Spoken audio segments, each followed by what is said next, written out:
Hi everyone, welcome back to Shine Classes. First of all, good evening to everyone. शुभ संध्या आप सभी को। कैसे हैं आप सब? होपफुली आप बहुत अच्छे होंगे।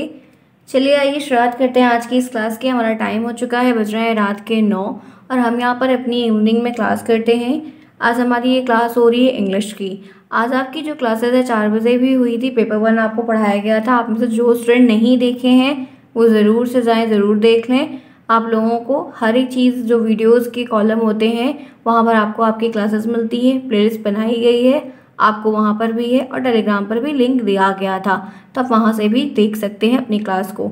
ठीक है फ्रेंड्स, चलिए हम लोगों ने इंग्लिश की क्लास को तो स्टार्ट कर ही दिया है और पहला चैप्टर अभी हमारा चल रहा है।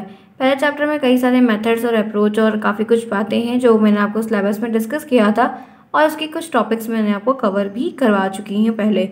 आज की जो टॉपिक है वो हमारी बाइलिंगुअल मेथड से संबंधित है। टेलीग्राम पर आप लोग को अपडेट जब दिया जाता है तो टाइम वगैरह सब कुछ पहले बताया जाता है, तो वहाँ पर आपको ये चीज़ मैंने क्लियरली मेंशन कर दी थी कि आप लोग की चीज़ें प्रॉपर तरीके से शेड्यूल वे में चल रही होंगी। ठीक है, चलिए आप जुड़े हो मेरे साथ। मैं हूँ शालिनी, सभी का आपको शालिनी क्लासेस से स्वागत है। प्लीज़ चैनल को सब्सक्राइब कर लीजिए जो अभी तक नहीं किए हैं, क्योंकि आपके छोटे छोटे सब्सक्राइब, छोटे छोटे कमेंट्स काफ़ी हेल्पफुल होते हैं। आपके छोटे छोटे सपोर्ट जो है वो एक नए डोज की तरह काम करते हैं। इसके लिए मैं नेक्स्ट डे फिर प्रिपेयर रहती हूँ कि बच्चों के करना है, चीज़ें करनी है, तो ये चीज़ें काफ़ी अच्छी। वैसे भी हम डीलेड वालों को अब की बार काफ़ी धमाल से चीज़ों को अच्छे से करना है, क्योंकि आने वाला जो समय है वो हमारे लिए काफ़ी हेल्पफुल होने वाला है। गॉड गिफ्टेड उम्मीद तो यही है, देखते हैं बाकी क्या होता है। तो हम अपनी तैयारी में तो ज़रूर लगे रहें, वो हमारे लिए बेस्ट भी होगा, क्योंकि आपको भी उम्मीद एक 100% ये है कि शायद 2021 बैच के तो बच्चे बैठेंगे ही बैठेंगे सुपर रिपीटेड में, लेकिन आप जो 2022 के बच्चे हैं उम्मीद है कि वो भी बच्चे बैठने को मिल जाएगा। तब तक होते होते सारा प्रोसेस, तब तक आपके एग्ज़ाम्स वगैरह हो जाएंगे। तो एक आप पहले से पढ़ के रखोगे तभी तो आप कर पाओगे ना। तो इसलिए जो सामने आई हुई थाली होती है ना, उसको जाने मत दो, वो मौका जाने मत दो अपने हाथ से। इसलिए उसको पहले जल्दी से जल्दी अपना कोर्स को कवर करके रखिए। देन आप अपने जो टारगेट एग्जाम है उसको भी डेली 2 घंटे यूपीटेड के 1 घंटे 2 घंटे टाइम से क्लासेस को सब्जेक्ट को पढ़ते चलिए, समझते चलिए। काफ़ी अच्छा होगा और काफ़ी रिलेट कर पाएंगे आप हर चीज़ को। ठीक है फ्रेंड्स, ओके चलिए आइए स्टार्ट करते हैं आज की इस क्लास को। पूरा वीडियो देखिएगा और अपने सारे बच्चे जितने भी यहाँ पर हैं टाइम पर आइए, पढ़िए और ढेर सारे कमेंट्स करिए, क्योंकि कमेंट बॉक्स एकदम भरा होना चाहिए और पर्पल हार्ट आपके आने चाहिए कि ये क्लास कैसी है। काफ़ी दिनों बाद हम इंग्लिश कर रहे हैं और काफ़ी दिनों बाद हम इस टाइम पर क्लासेस भी कर रहे हैं, तो कुछ बढ़िया तो बनना चाहिए। मैं जब कमेंट बॉक्स में देखूँ ना तो पूरा फुल्ली मुझे फुल लोडेड हो जाना चाहिए, ताकि वो चीज़ मेरे लिए काफ़ी हेल्पफुल भी हो और मैं फिर उसी खुशी के साथ आपके साथ कल मिलूँ और बातें भी करूँ। ठीक है, चले ओके आ जाओ। अब तो काफ़ी मेथड्स के बारे में हम जानते हैं, पढ़ते हैं, तो एक टॉपिक इसमें और दिया गया है, वो है bilingual method. What do you mean by bilingual method? आप क्या समझते हैं ये क्या होता है? आपको लिखने को इंग्लिश में आएगा और इंग्लिश में पेपर आएगा, इंग्लिश में ही लिखना होगा। तो जब हम इंग्लिश वगैरह बच्चों को सिखाते हैं, पढ़ाते हैं, तो ये एक मेथड का नाम है जो काफ़ी अच्छा भी है और ईजी भी है। आप जानते हैं इसमें है क्या? लिखा हुआ है the bilingual method is a way of helping people. एक ऐसा मेथड है, एक ऐसा तरीका है जो लोगों की मदद करता है लर्न इंग्लिश, इंग्लिश को सीखने में, इंग्लिश को सीखने में लोगों की मदद करता है। It not there first language, मतलब जब when it's not there first language, जब वो उसकी फर्स्ट लैंग्वेज नहीं है इंग्लिश, जैसे इंग्लिश हमारी फर्स्ट लैंग्वेज नहीं है, हम लोग हिंदी मातृभाषा हमारी है, तो इस तरीके से नहीं, जब हम दूसरी लैंग्वेज सीखते हैं तब it's like using a bridge between their own language, मतलब जो हमारी लैंग्वेज होती है और जिसको हम सीखना चाहते हैं उसके बीच में ये जो ब्रिज होता है, पुल होता है, उसका काम करता है। Like Hindi, Spanish, any other languages they known well and English. ठीक है, तो मतलब क्या है कि अगर मैं आपसे पूछूं या कोई आपसे पूछे कि what do you mean by bilingual method, जब भी कोई आपसे पूछे कि क्या है तो आपको कहना है सिर्फ एक शब्दों में कि ये एक ब्रिज है, ये सैंडविच है बीच की। ठीक है, तो ये ध्यान रखना है, बाकी तो आप कर ले जाएंगे। तो जो हमारी लोकल लैंग्वेज है, जो हम बोलते हैं, जो हमें याद आती है ईजिली, फिर एक टारगेट लैंग्वेज है जिसको हम सीखना चाहते हैं, तो उसके बीच का ये ब्रिज होता है जो हमें अपने लोकल से टारगेट को अचीव करने में हमारी मदद करता है। आगे बढ़िए, कैसे ये काम करता है, हियर्स हाउ इट्स वर्क, कैसे ये वर्क करता है ये जानो।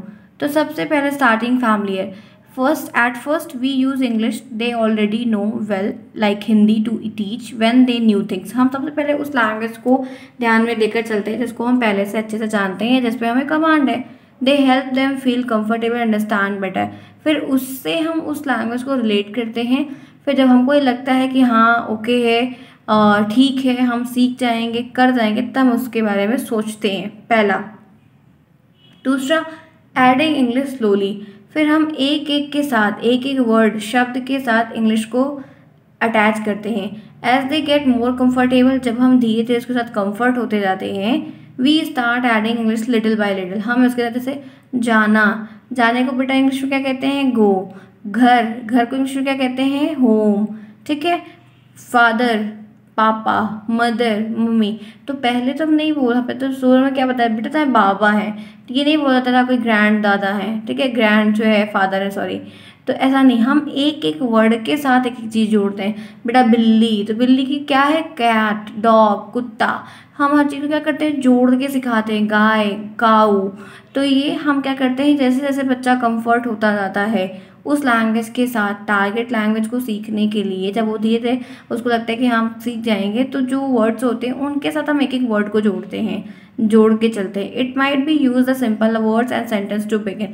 फिर हम धीरे धीरे उसके साथ पहले वर्ड्स को बताते हैं, फिर हम उसको जो है, cow have 4 legs, cow have 2 ears, cow have 2 eyes, आँख हो गए 2 कान, मतलब गाय के 2 कान होते, 2 आँख होती। पहले वर्ड बताया, वर्ड, आँख को बेटा क्या कहते हैं, आई कहते हैं, आइस कहते हैं, हैंड को हाथ कहते हैं, पहले वो बताया, फिर उसको जोड़ना सिखाया।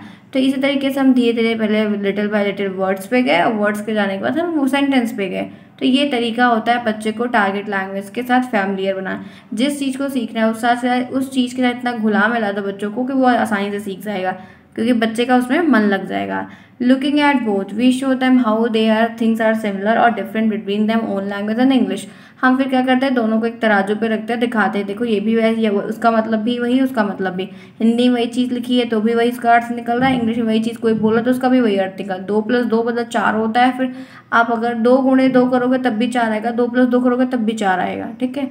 तो ये एक प्रॉपर्टी होती है, पढ़ाऊंगी आप लोगों को तो आप देखना। तो उसी तरीके से दोनों को कंपेयर करो, दोनों का मीनिंग एक ही निकल रहा है, बस एक भाषा है जो हिंदी में बोली जा रही है और एक भाषा है जो इंग्लिश में बोली जा रही है, लेकिन मीनिंग दोनों का एक ही निकल रहा है। तो दोनों को उसकी सिमिलरिटीज़ को सिखाओ, उसकी सिमिलरिटीज़ को उसकी आंखों के सामने रख के बोर्ड पे या कहीं पे दिखाओ, तो उसको समझ में आएगा कि what is the difference between both of them. आगे बढ़िए। यूजिंग ट्रांसलेट, फिर क्या है, sometimes we explain things in both language. कभी कभी क्या होता है कि हम दोनों लैंग्वेजेस को एक्सप्लेन करते हैं, हिंदी में भी करते हैं, इंग्लिश में भी करते हैं, और they make sure to understand, ताकि वो उनको श्योर हो कि वो उस चीज़ को समझ पाएँ या समझ रहे हैं। This way they can connect new English words to what they already know. फिर वो क्या करते हैं कि जो हिंदी की भाषा तो उनको आती रहती है, जैसे चूहा उनको पता है चूहा, तो हाँ चूहा उनको मालूम है कि चूहा क्या है, लेकिन जब चूहे को हमें रैट के साथ जोड़ देते हैं तो उनको बाद में पता चलता है कि अच्छा इसको रैट भी कहते हैं। जैसे एक वो खरबूजा आता है तो उसको वाटरमेलन कहते हैं, तो खरबूजा वो पता है, तो वाटरमेलन बाद में समझ में आया। तो हम पहले क्या करते हैं कि उन चीज़ों को दिखाते हैं, उसके फिगर्स भी दिखाते हैं, उसके सामने ले आके रखते हैं टीलम की तरह, फिर उनको जोड़ने का प्रयास करते हैं, तो वो आसानी से सीखते हैं। और ऑलरेडी नो का मतलब क्या है कि जैसे वो आम है, आम तो बच्चे खाए हैं, तो आम अगर उनको आप बोलोगे ऐसे चित्र देखो या कोई नया फ्रूट आप दिखाओगे जो कभी नहीं खाया है, तो चाहे उसकी हिंदी या इंग्लिश से जल्दी नहीं आएगी। लेकिन अगर आम बच्चे ने खाया, आम देखा, तो आम आप लिखोगे तो उसकी आम के बेटा आम को इंग्लिश में मैंगो बोलते हैं, तो वो जल्दी सीख पाएगा, क्योंकि वो हिंदी में आम को खाया भी है और देखा भी, मतलब हिंदी में नहीं, मतलब रियल में खाया भी और हिंदी में उसको आम कहते हैं, वो जानता भी है। तो जो चीज़ को हमने पढ़ा ना, ज्ञात से अज्ञात की ओर, तो जो चीज़ हमको मालूम होती है फिर हम नहीं मालूम होती उसके तक पहुंच जाते हैं, लेकिन जो मालूम ही नहीं है फिर उसका नया वर्जन, नया नाम सीखना आसान नहीं होता। तो वो चीज़ आपको बोल रहा है। फिर उसके बाद कहता है यहाँ पर understanding the culture, we also learn about the culture connected to the both language which help to understand the word better. फिर हम उसको अपने इन्वायरमेंट के साथ जोड़ के चलते हैं कि हम किस भाषा का प्रयोग करेंगे कि इन्वायरमेंट सोसाइटी उसको एक्सेप्ट करेगा या हमारी बात को समझेगा। तो भारत में तो हिंदी बोली जाती है, तो ठीक है, यहाँ कम्फर्ट है। बाहर कई कंट्री में जाना तो हमें इंग्लिश को मैंडेटरी है कि करना ही पड़ेगा, वरना आप सर्वाइव नहीं कर सकते हो। तो वो कल्चर के हिसाब से भी ध्यान में हमें रख के चलना पड़ता है। फिर हम धीरे धीरे उसके साथ घुल मिल जाते हैं, फैमिलियर होते हैं, सीख भी जाते हैं। आगे बढ़िए। Switching when needed, if they are confuse, अगर आप कन्फ्यूज हैं तो switching back to their own language, फिर अपनी लैंग्वेज में आ जाइए। मतलब स्विच का मतलब क्या होता है, पिवोट करना, चेंज करते रहना, कि जहाँ पर जैसे ज़रूरत पड़ेगी उसके हिसाब से कर लेना। तो जैसे आपको पढ़ा रहे हैं हिंदी में है तो बोलते हैं, काम पड़ता है इंग्लिश में बोलते हैं। सिंपल सी बात है, काम के दौरान इंग्लिश बोलनी पड़ती है जैसा जो बोलता है, और आपके साथ हिंदी बोलनी पड़ती है जिससे जो समझ में आए। तो जैसा जैसा आपका काम चलता है वैसे वैसे आप चेंज हो जाए, स्विच कर दो, तो वो आपके लिए कंफर्ट भी हो जाएगा और आपको वो बर्डन भी नहीं लगेगा। तो यहाँ पर है कि the goal of this method, जैसे कहते हैं कि कोई भी चीज़ होती है ना उसका एक गोल होता है। तो इस जो मेथड के बारे में, जो हमने ब्रिज वाला मेथड पढ़ा, इसके बारे में कहते हैं कि the goal of this method to help them become good at both their own language and English. इसका मतलब ये होता है ना, ये बीच की सैंडविच, इसलिए मैंने कहा है कि ऊपर वाले में बहुत टेस्टी टेस्टी लगता है, नीचे भी लगता है। रीज़न क्या है मालूम है? कि हिंदी तो आपको हम लोग को आती है लेकिन इंग्लिश भी आनी चाहिए, तो ये आपको दोनों में अच्छा बना देता है, इक्वली इक्वली, कि आप इसमें भी तो अच्छे ही हो उसमें भी अच्छे हो जाओ। एज दे गेट बेटर, आप उसको अच्छे से समझ पाओ। We use less of their language and more English, फिर अपनी लैंग्वेज को हम धीरे धीरे कम करते हैं, इंग्लिश को ज़्यादा बोलने लगते हैं, वो हमें अच्छी भी लगने लगती है क्योंकि उससे हमें प्रेजल मिलता है, वाओ इंग्लिश तो इंग्लिश बात करता है, ब्ला ब्ला ब्ला चीज़ें। So they become the confident using, फिर हम धीरे धीरे करके जब बोलने लगते हैं तो कॉन्फिडेंट आ जाता है, रीडिंग करते हैं, लिखते हैं। इट लाइक हेल्पफुल ब्रिज, यही मैंने कहा कि ये ब्रिज है जिसको हम सैंडविच कहते हैं। And connect them how they know what they want to learn, फिर इसको कनेक्ट करते हैं और फिर हम धीरे धीरे हर एक चीज़ को सीख पाते हैं जो हम आगे सीखना चाहते हैं। It's help for us. Clear? तो क्लास समझ में आई, बाईलिंगुअल मेथड समझ में आया कि जो हमें आता है उसके साथ जोड़ के सीखो, आसानी होगी और दोनों में इक्वली प्रेफरेबल रहोगे। 50 उसमें 50 उसमें, equally and best cover up हो जाएगा, चीज़ें आप सीख जाओगे आसानी से। तो बच्चों को हम ऐसे ही सिखाते हैं। तो ये बात समझ में आई। क्लास अगर पसंद आई है कि हाँ बाइलिंगुअल मेथड मोटा मोटा दिमाग में सेट हो गया कि इसका मतलब भाई ये है, तो फिक्स्ड है अपनी बात, ठीक है, सिंपल। आप दिमाग में नहीं भूलना कि बाइलिंगुअल मेथड होता क्या। हाँ लेकिन लिखने की कला थोड़ा आप इसमें से चुरा लेना कि हाँ हाँ ऐसा लिख के चले आएंगे, ठीक है, क्योंकि कॉपी जो है वो इंग्लिश में ही लिखनी है। क्लियर? चलिए इसी पे लाइक बनता है, फटाफट जल्दी से लाइक करो जिन्होंने क्लास को अभी तक लाइक नहीं किया, ठीक है। डू इट फास्ट, क्योंकि मंदिर में आना है तो घंटी तो बजानी होगी, ठीक है। जल्दी से जल्दी करिए ताकि आपकी जो घंटी की टंकार है ना वो मेरे कानों में पड़नी चाहिए। जल्दी से। यहाँ तक बात समझ में आई?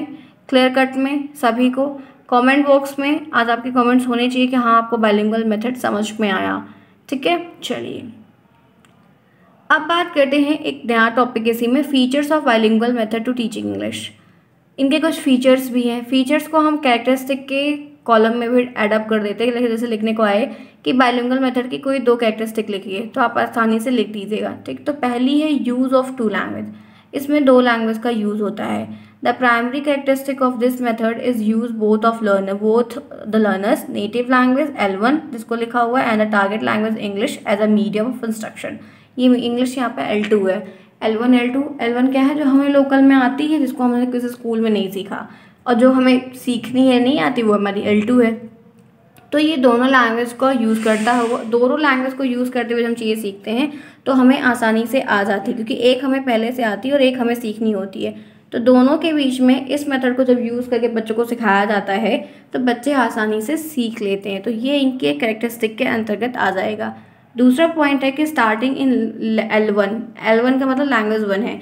मतलब क्या है कि जब ये मेथड शुरुआत होती है, बिगिन का मतलब शुरुआत करना, तो this method begin with teaching new concept and content in the learner native language. जब बच्चा कोई चीज़ नई शुरुआत करता है या कुछ नया सीखता है तो जो नए तरीके हैं या नया कॉन्सेप्ट है या जो उसकी नेटिव लैंग्वेज है उससे कनेक्ट, पहले वो उस लैंग्वेज से कमांड कर लेगा, फिर सीखने का प्रयास करेगा। It help to create the solid foundation. Solid का मतलब दृढ़ रहता है। जब आप सीखी हुई चीज़ से आगे सीखे हुए तो वो चीज़ें आपकी जो पहले सीखी हुई है वो बेस आपकी मजबूत होगी। अंडरस्टैंडिंग बिफोर इंट्रोड्यूसिंग इंग्लिश, फिर आपको वो समझने, फिर आगे जो उसके ऊपर आप पिलर बनाओगे वो फिर अच्छे से उसके ऊपर सेटल हो जाएगा और आप इंग्लिश आराम से सीख जाओगे। तो स्टार्टिंग हम क्या करते हैं, अपनी उसी भाषा से करते हैं जो हमें आती रहती है। दूसरा हो गया, तीसरा फीचर है gradual translation to English. English is already gradually introduce alongside the learner native language. ये पहले से तो इंट्रोड्यूस है लेकिन जो नेटिव लैंग्वेज है उसके साथ हमको लेकर चलना है। The instruction to English medium, instruction is gradual with increasing use of English over time. फिर हम क्या करते हैं, फिर हम जब इसको सीखते रहते हैं तो हम ट्रांसलेशन के दौरान ज़्यादातर इंग्लिश का यूज़ करते हैं, ज़्यादा मल्टीपल टाइम यूज़ करते हैं तो चीज़ें ईजी हो जाती है और हमें आने भी लगता है। यहाँ तक बात समझ में आई कि हम जैसे किसी कोई बच्चा हिंदी मीडियम से है और वो इंग्लिश सीखना तो कैसे सीख सकता है। पहले उसको हिंदी तो पूरी अच्छे से आती है, फिर धीरे धीरे करके आप स्टेप बाय स्टेप उसके साथ फॉरवर्ड होते चलिए, आगे चलते चलिए वर्ड को बताइए, फ्रेजेस बताइए, आइटम्स वगैरह बताइए, तो धीरे धीरे आसानी से इंसान सीख जाता है। फिर उसके बाद यहाँ पर है comparative analysis. The teacher encourage the learner to compare the contrast linguistic structure and concept between their native language and English. मतलब टीचर क्या करते हैं ना, कंपैरिजन एनालिसिस करवाते हैं। It help the learner identify similarities and difference. जब तक आप दोनों के बीच में डिफरेंस को सामने ले आके दिखाएंगे नहीं, वो चीज़ें उन्हें थोड़ा उतनी अटपटी सी लगेंगी कि यार कैसे कर सकते हैं। बट सिंपल है कि आप कोई चीज़ आपको क्लियरेंस के साथ अगर दिखा दो कि पहले ये थी अब ये हो गई, तो वो चेंज जो होता है वो काफ़ी अच्छा होता है, बच्चा फिर आसानी से रिलेट कर पाता है। तो टीचर अक्सर जो है बहुत इंकरेज करते हैं सीखने वाले लर्नर को कि पहले उनको कंपेयर करवाते हैं दोनों लैंग्वेजेस के बीचों में और दोनों की मीनिंग से इनको इंट्रोड्यूस करवाते हैं, तो वो उन्हें काफ़ी simple and easy to learn लगता है, फिर वो सीख जाते हैं। आगे बढ़िए। Translation. Translation between language is use to, हम जैसे औजार यूज़ करते हैं किसी चीज़ को फिट करने के लिए, बनाने के लिए, तो वैसे हम ट्रांसलेशन का भी यूज़ करते हैं इन दोनों के बीच में, एक्सप्लेनेशन में, अंडरस्टैंडिंग में। टीचर प्रोवाइड एक्सप्लेनेशन, टीचर अच्छे से एक्सप्लेनेशन को बच्चों को देते हैं, डेफिनीशन को उनको बताते हैं, इंस्ट्रक्शंस उनको देते हैं, वो द लैंग्वेज को क्लैरिटी को इंश्योर। देखो कॉन्सेप्ट बच्चे को तभी क्लियर होगा जब आप उसको क्लियर मीनिंग के साथ और बहुत सारी चीज़ें उसे बताओगे, नहीं तो उनके दिमाग में वो चीज़ें इतनी क्लियर कट में नहीं आएंगी। तो ट्रांसलेशन जो होता है वो बहुत इंपॉर्टेंट, बहुत नेसेसरी होता है इन सारे कॉन्सेप्ट में।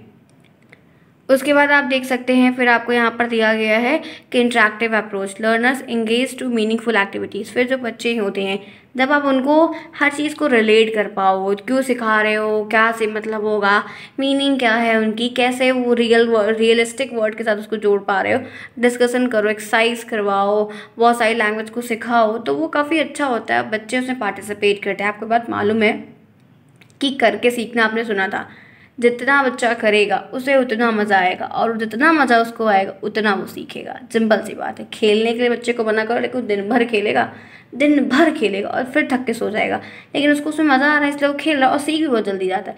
तो वैसे इंग्लिश की लैंग्वेज भी है, छोटे बच्चों को सिखाना है, जिसको भी सिखा, बड़े तो समझदार होते हैं, लेकिन छोटे बच्चों को सिखाने के लिए सारी चीज़ें बताई जा रही हैं कि कैसे आप उनको क्या क्या फीचर्स के साथ क्या क्या यूज़ करके उनको उसमें गुड बना सकते हो और वो आसानी से सीख सकते हैं। क्लियर फ्रेंड्स, बात समझ में आई? सिंपल बताया मैंने, एकदम आम भाषा में। अब इसमें से बहुत सारे बच्चे सोच रहे हैं कि एग्ज़ाम में कैसे लिखेंगे, समझ में तो आ गया। तो मेरे बच्चों परेशान ना हो, ये जो पैराग्राफ है ना ये काफ़ी इंपॉर्टेंट है। कहाँ गया ये दिमाग में थोड़ा रखिए। इंग्लिश को जैसे हिंदी बनाकर लिखते हैं ऐसे इंग्लिश बनाकर लिखना सीखिए। राइटिंग के शुरू से वर्क करिए, आप अच्छे से कर ले जाएंगे। और जो मेथड्स है वो क्या है ये हिंदी में मन में पूरा पता होना चाहिए। फिर इतना लिखो, प्रैक्टिस करो तो आपको चीज़ें याद आएंगी, इसलिए ध्यान रखिए, ठीक है। और ये जो रेड वाले पॉइंट्स हैं ये पॉइंट दिमाग में रखिए ताकि इनसे कुछ बनाकर आप लिख पाएँ जब क्वेश्चंस बनते। कैरेक्टरिस्टिक बहुत आती है, एडवांटेज डिसएडवांटेज भी बहुत आती है, इसलिए तो मैंने आपको ऐसे पॉइंट्स में लिए। तो ये जो रेड वाली चीज़ें होती हैं जो हाईलाइटेड, ये आपको याद करो, ये लिखना बनाना सीखो, तभी आप इसको अच्छे से कर पाओगे और अच्छे से बढ़िया हो भी जाएगा। 2-3 आते ही हैं लिखने को, ठीक है। तो चलिए फिर आज की क्लास में करना चाहूँगी वो हमारा टाइम भी हो चुका है, हमने क्लासेस कर ली। आप लोग को अपने कोर्स को जल्दी ख़त्म करना है, टाइम पर आना है, पढ़ना है, एंजॉय करना है। कोई प्रॉब्लम होती तो मुझसे कमेंट बॉक्स में पूछ लेना है, आपको आंसर मिलेगा ही मिलेगा। ये रही आज की क्लास, मिलेंगे फिर हम कल सेम टाइम पे क्लासेस करेंगे। फिर कोई प्रॉब्लम होगी उस पर डिस्कस भी करेंगे। तब तक के लिए टेक केयर, बाय बाय, शुभ रात्रि, गुड नाइट।